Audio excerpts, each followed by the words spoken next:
En attendant, le supplément d'ensemble se poursuit avec vous, Mamadou Boyi Diallo.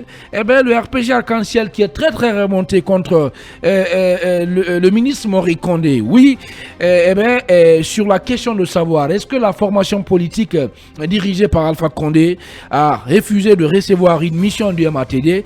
Le parti au pouvoir a dément formellement ces allégations. Évidemment, à travers un communiqué publié hier, le RPG Arc-en-Ciel, l'ancien parti au pouvoir, en tout cas, a apporté des explications, des clarifications, bien évidemment, par rapport à ce rapport préliminaire du ministère de l'Administration du Territoire et de la Décentralisation concernant la mise à jour du fichier des partis politiques en Guinée. Ce fichier découle bien évidemment de la collecte de données sur le terrain concernant une mission effectuée dans les QG des partis politiques. Et vous le savez, ce rapport est sans appel sur plus de 187 partis agréés en Guinée. Eh bien, 79 partis politiques ont été en tout cas visités avec tout l'arsenal que vous connaissez en termes de partis politiques qui sont sans adresse, d'autres qui ont des adresses erronées. Donc, le RPG Arc-en-Ciel avait ce devoir de réagir par rapport à cette sortie de cette mission du ministère de l'Administration du Territoire, puisque dans un premier temps, il avait été relayé que le RPG Arc-en-Ciel n'avait pas daigné recevoir cette mission. Alors, dans le communiqué, le RPG apporte cette précision de taille. Eh bien, je cite, « Nous tenons à préciser de manière formelle que la direction nationale du RPG Arc-en-Ciel n'a en aucun cas affiché un quelconque refus de recevoir une mission du ministère de l'Administration du Territoire et de la Décentralisation, sachant que, de part et d'autre, que toute démarche officielle s'inscrivant dans le cadre d'une procédure administrative s'illustre par l'adresse d'un courrier en faisant foi. » Donc, dans un premier temps, ça veut dire que le RPG Arc-en-Ciel renvoie à la figure de cette mission que si vous voulez venir inspecter ou en tout cas vous informer à notre niveau, vous n'avez qu'à mettre la manière là-dessus, c'est-à-dire nous adresser un courrier et nous allons vous répondre. La mission peut se déployer au siège national du RPG Arc-en-Ciel pour répondre à vos questions. Plus loin dans le communiqué, eh bien, le RPG rappelle que l'institution politique s'est toujours engagée à agir dans le cadre de la légalité républicaine et à contribuer de manière constructive, inclusive et responsable au débat politique national en Guinée. Donc ça veut dire tout simplement, comme je le rappelais ici hier, que le RPG c'est un parti républicain.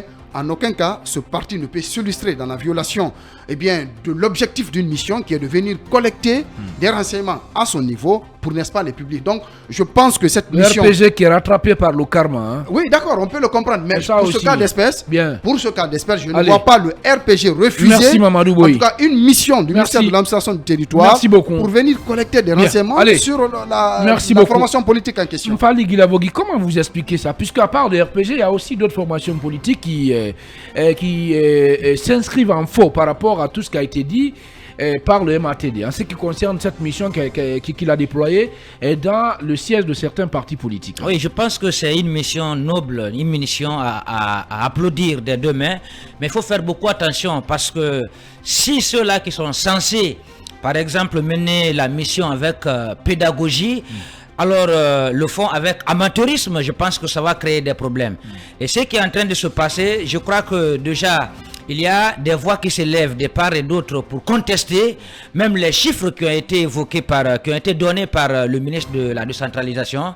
Je crois que c'est extrêmement grave. Oui, même Fali, j'ai envie de poser cette question. Est-ce qu'il revient au ministère de l'administration du territoire de dire tel parti évolue dans l'illégalité ou dans la légalité? Est-ce que c'est son rôle? Est-ce qu'il revient, n'est-ce pas, au MATD de supprimer un parti sur la scène politique? Non, il ne revient pas. Est-ce que c'est pas un rôle qui est dévolu plus Le ministère ne peut mettre que de la loi régulariser, puisque c'est le domaine est aujourd'hui caractérisé par l'anarchie, par une sorte de chien-lit. Donc, il faut mettre de l'ordre. Mais en le faisant, il faut le faire avec assez de pédagogie.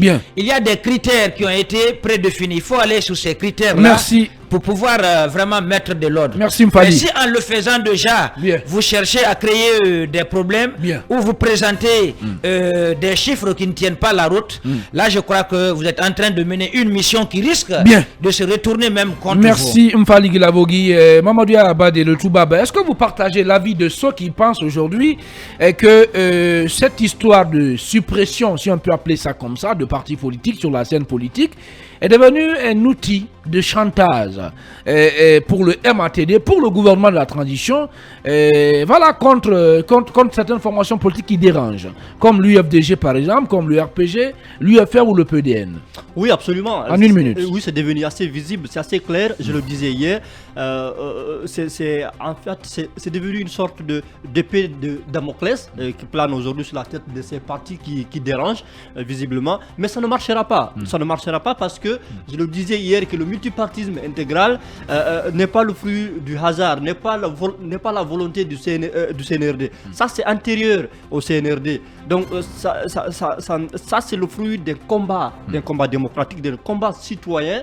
Je crois que aujourd'hui, vouloir s'attaquer à ces partis-là, ou bien agiter ce dossier en espérant qu'on va trouver des pouces sur des crânes rasés, je pense que c'est perdre son temps, c'est perdre son énergie et c'est perdre justement l'essentiel. Je pense qu'aujourd'hui, s'il y a un nettoyage à faire, s'il y a un travail à faire, c'est au niveau même de ce département. C'est là-bas, parce qu'aucun parti ne peut oser dire qu'il a un agrément si cet agrément n'est pas délivré par ce département. Bien. Donc, à ceux qui délivrent ces agréments-là, c'est à eux, en tout cas, d'être sérieux, de faire respecter les procédures dès le début. Et ce qui n'a pas été fait, je ne dis pas que c'est sous le CNRD, peut-être ça peut être sur les années antérieures, mais c'est toujours les mêmes cadres, c'est toujours le même département, c'est toujours la même direction. Donc ils n'ont qu'à, en tout cas, s'occuper de leurs oignons qui pourrissent là-bas avant d'aller chez les autres. Allez, vous nous écoutez un peu partout ici à Conakry, et précisément aussi à la maison centrale de Conakry, chez mon ami Guy Fulbert qui croupit et donc en prison.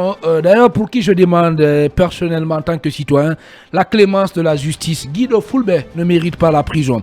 Allez, avant de partir avec nos obligations commerciales, je rappelle ce qui vous attend dans la deuxième partie de l'émission. Oui, cet engagement réitéré par le ministre porte-parole du gouvernement Ousmane Gawal Diallo, qui estime que le colonel Mamadi Doumbouya respectera sa parole, et plus loin, il affirme que la Guinée n'est pas un État lequel on tient par une corde, pour reprendre ses propos, pour dire qu'il faut absolument donner un coup de fouet pour qu'elle avance. On en parle dans la deuxième partie de l'émission, et puis on mettra aussi le curseur sur la permutation des DG et DGA annoncée par le gouvernement, une mesure qui divise au sein de l'administration publique. Et pourquoi? Vous allez le savoir. Et je le précise aussi que notre invité exceptionnel ce matin, c'est Madame Cherif Baldé, guinéenne vivant en Allemagne, avec elle il sera essentiellement question de l'inaction de l'ambassade de Guinée à Berlin, qui aurait conduit à la crémation du jeune Abdoulaye Baldé. En attendant, continuez de commenter l'actualité avec nous. On va se faire le devoir, dans la deuxième partie de l'émission, de relayer toutes vos réactions avec la permission du Golden Boy Ali Badra Kourma et du Colosse Ahmed Tidiane Camara. En attendant, on part avec la publicité derrière les infos sur Film Guinée, la radio du peuple. On se retrouve juste après.